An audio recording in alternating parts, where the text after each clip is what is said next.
8 a.m. ใครมันวันนี้นะป้า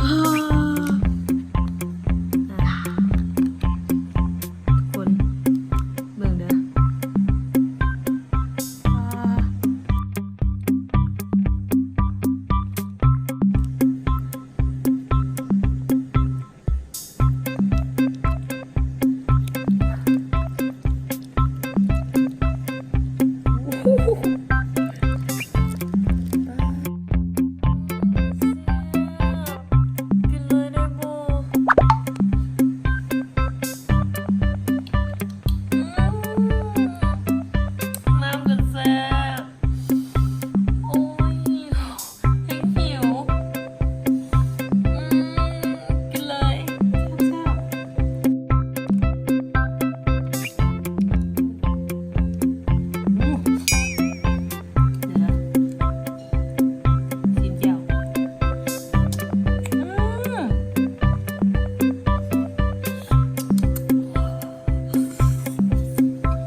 สำหรับมื้อนี้เฮามากินปูดองสั่งจากนี้หนุยจ้าอุ้ยไข่นะไข่หลายขนาดเลยอุ้ยอุ้ยอย่าถึงมือแซ่บ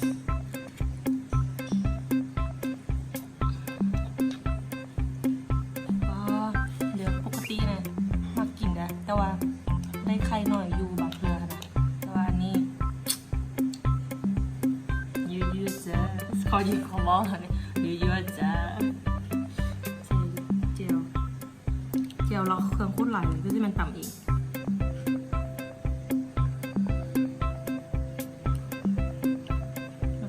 ขิงนะเต็มเลยโอ้ยแซ่บอุ้ยโคตรแซ่บเลยนายหนุ่ยนะขายแล้วแซ่บขนาด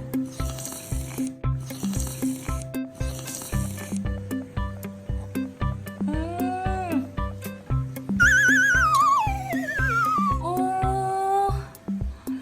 แซ่บ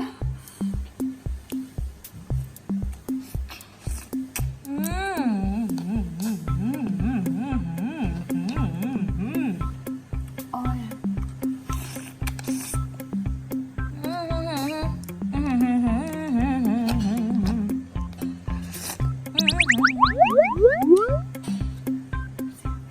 แซ่บเลยไม่ได้อะไรวะเบื่อภาษาพักฝดจุ้ยเบิ่งใคร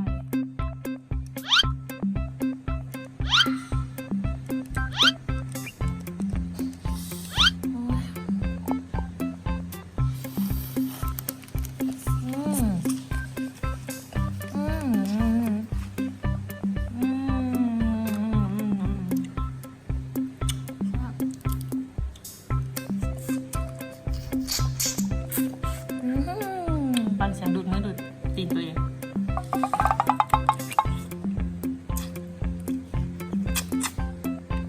เขาซาใจเลย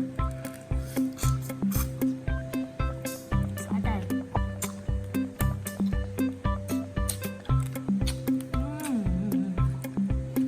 กินกับข้าวเหมือนกันเนี่ยแหละเสร็จมือก่อนเดี๋ยวเราจะกินกับเขาเลยเขาปัด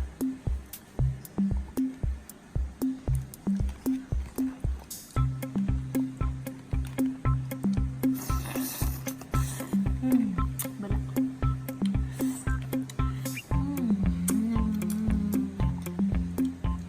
ข้าวฮ้อนๆข้าวผัดฮ้อนๆกับปูดองไข่หลายๆแซ่บๆนี่จ้ะเบิ่งเด้อพุ่นไข่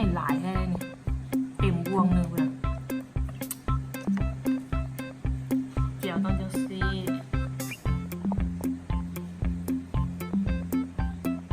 แอะงัว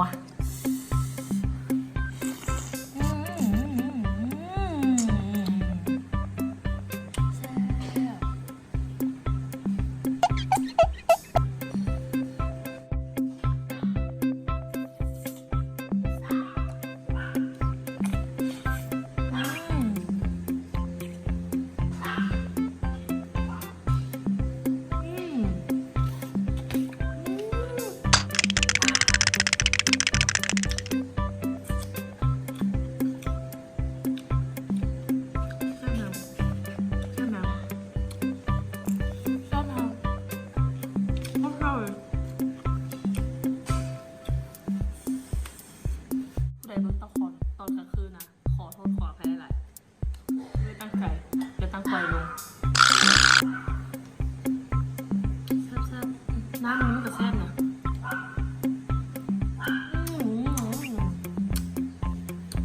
ดูเข้าปูดองอ่ะคันเวลากินกับข้าวเจ้าเนี่ยร้อนๆหรือแบบข้าวอย่างวันแรกร้อนๆเนี่ยโคตรแซ่บเลยทุกคน